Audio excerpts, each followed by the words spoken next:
Cette émission vous est présentée par 7 Days, Boyout Immobilier et par ATL Electronics.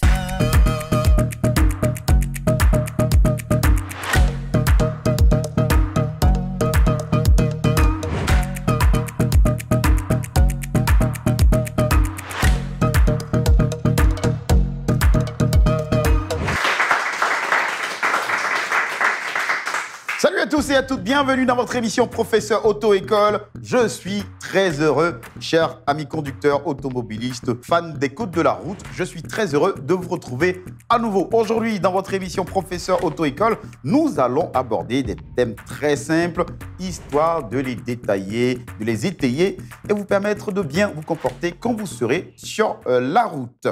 Aujourd'hui, dans la leçon du jour, on parlera des infractions qui donnent lieu à une mise en fourrière. Au niveau du panneau routier du jour, on parlera de l'indication du caractère prioritaire d'une route à grande circulation. Connaître sa voiture, sa voie s'arrêter ou stationner sur une rue en pente. On va progresser au niveau des erreurs à ne pas faire. Ne pas fouiller dans la boîte à gants de sa voiture quand on conduit sa voiture. Et pour terminer, Mathis nous parlera dans la capsule On freine sur ça de la vitre arrière d'une voiture. Installez-vous, on commence tout de suite par la leçon du jour. À tout de suite.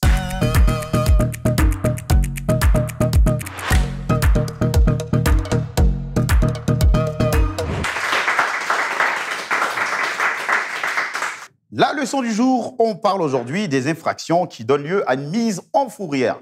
Lorsqu'une personne commet certaines infractions au code de la route, il est possible que soit prononcé à l'encontre de cette personne qui a permis la réalisation de cette infraction, on va dire des sanctions. Cette mesure peut aller de l'immobilisation simple de votre voiture jusqu'à sa mise en fourrière. Dans ce cas, le véhicule est transféré dans un lieu désigné par l'autorité administrative et retenu jusqu'à ce que le propriétaire du véhicule vienne régler les frais avant de faire sortir sa voiture. La mise en fourrière est prescrite par l'officier de police judiciaire, OPJ, dans la situation ou les situations suivantes. Les véhicules immobilisés pour une infraction qui n'a pas cessé, on va dire, de rouler pendant 48 heures.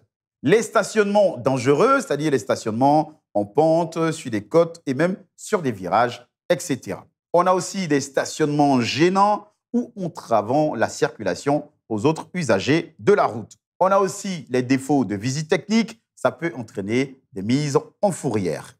On a la circulation d'un véhicule employé au transport en commun, c'est-à-dire le transport que vous connaissez, mais que ce véhicule n'a pas reçu l'autorisation préalable. Si vous êtes pris sur le fait, votre véhicule risque d'aller en fourrière. En cas de stationnement irrégulier, l'infraction est prescrite si et seulement si le conducteur est absent de sa voiture ou qu'il refuse de déplacer son véhicule. Par contre, une fois que l'opération d'enlèvement, on va dire, a été enclenchée, rien ne peut stopper cette opération. De façon générale, chaque prescription de mise en fourrière prend fin par la décision de main levée, tout simplement, émanant de l'autorité qui l'a tout simplement prescrite. C'est tout concernant la leçon du jour. On a parlé des infractions qui peuvent conduire votre voiture en fourrière. La suite, ça sera le panneau routier du jour. À tout de suite.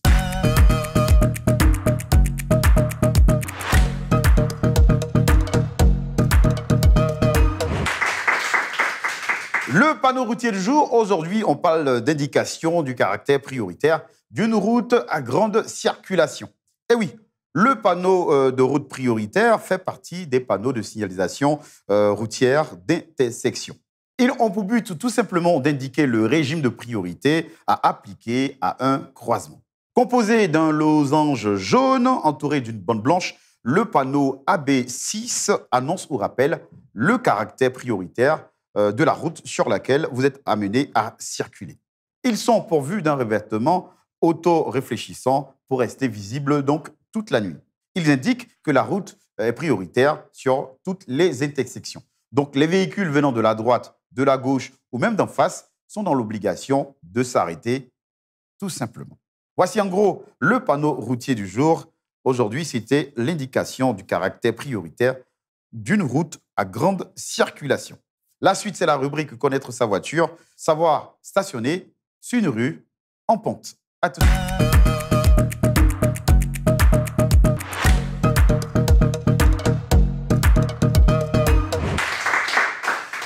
Connaître sa voiture, aujourd'hui, ça va stationner sur une rue en pente.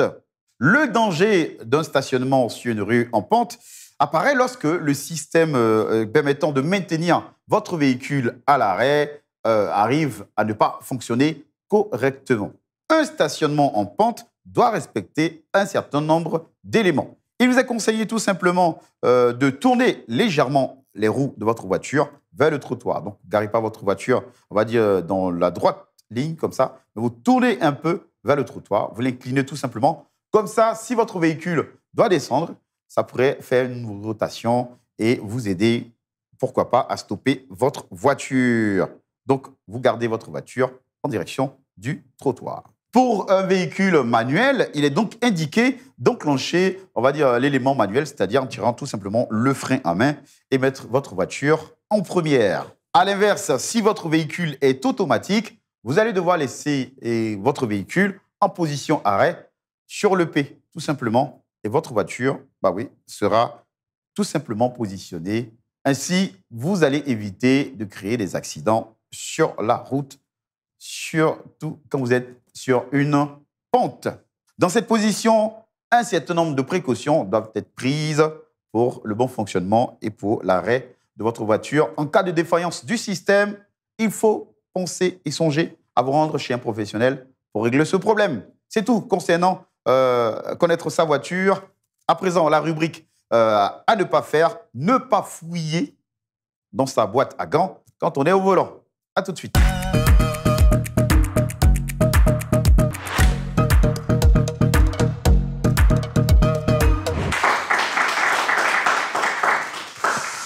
À présent, la rubrique les erreurs à ne pas faire, ne pas fouiller dans sa boîte à gants ou dans la boîte à gants de sa voiture.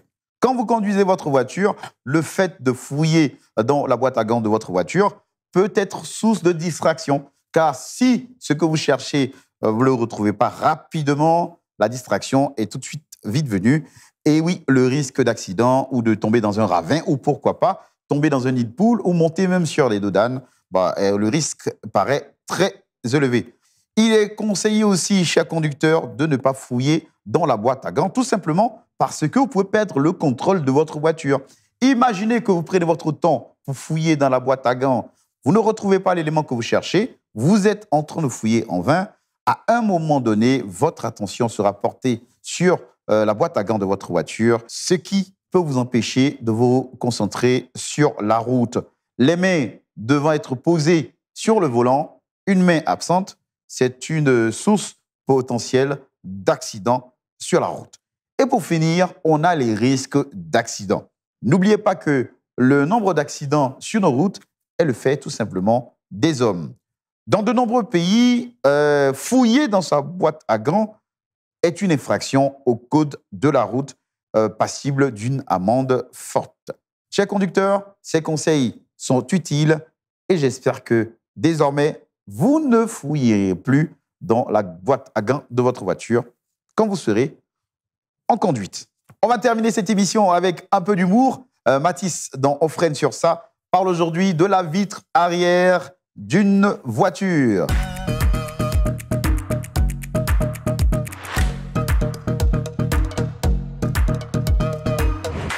On a eu tort, hein? Quoi? On a eu tort que tu sois de cette ethnie-là, hein? Je suis fier de mon ethnie, toi tu n'es pas fier de ton ethnie, mon cher. C'est pas possible.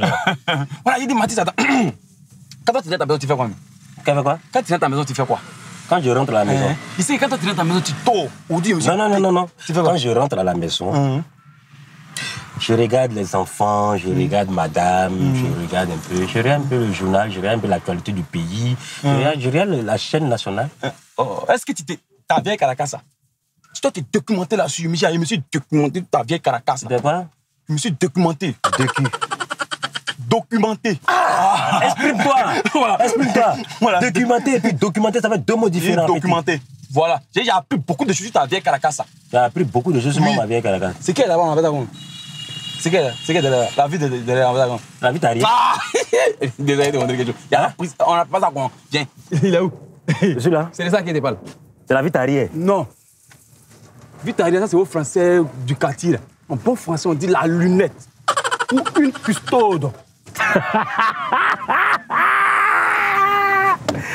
Allah. Qu'est-ce que tu te fais dire? Tu t'es quoi documenté? Documenté, je ne dors pas comme toi. Hein? Donc, Quand tu es à la voiture, là, chaque côté a son nom. chaque côté a son nom. Chaque côté de voiture a son nom.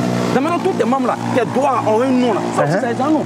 Ça, c'est pour ça qu'il y a un coup seulement. Mais quand je vais rentrer, je vais me redocumenter encore. Documenté. Documenter.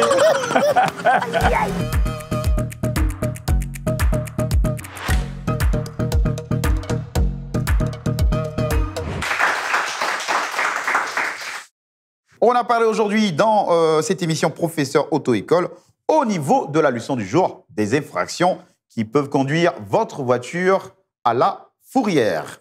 Au niveau du panneau routier du jour, c'est le panneau indication du caractère prioritaire d'une route à grande circulation.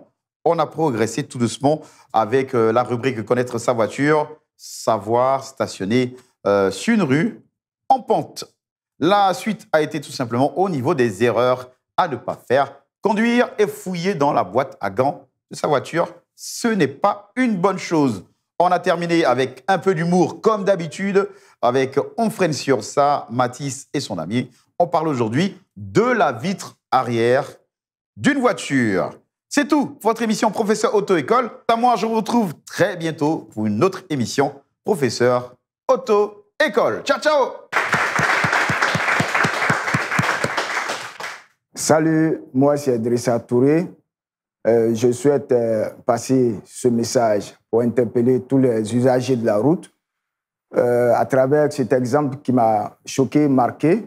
Une fois dans la circulation, nous étions à un feu stop, un feu rouge, et il y a un automobiliste qui a grillé le feu. Et tout de suite, de l'autre côté, le feu était vert, et donc il y a eu un accident assez grave. Et ça m'a véritablement marqué et ça m'a amené véritablement à encourager les uns et les autres, les automobilistes, à respecter les codes de la route. Sachons-nous conduire ou bien conduire.